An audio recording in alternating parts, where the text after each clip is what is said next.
In this video, we are going to discuss about DHCP snooping. So what is a DHCP snooping?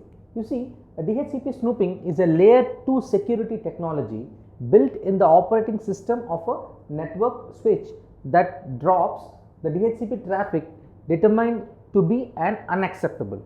And also the fundamental use of this DHCP snooping is to prevent unauthorized, that means rogue DHCP servers offering IP addresses to the DHCP clients here.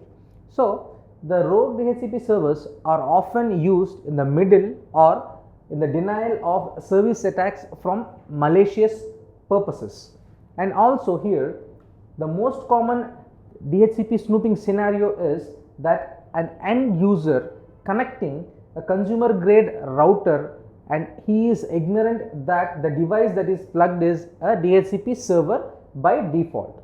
So here what happens in DHCP snooping? Then the DHCP snooping will drop the DHCP messages from a DHCP server that is not trusted. So the DHCP messages will be dropped by the DHCP server which are not trusted, and here the trusted servers are identified by configuration and configuring the switch ports DHCP trust state. So we have a switch port, and the switch ports DHCP snooping trust state should be configured correctly so that the trusted DHCP servers are identified through it. Then the DHCP server messages can flow through the switch ports that have a DHCP snooping trusted state as configured correctly, and also the messages will be dropped if attempted to flow through the switch port that is not trusted.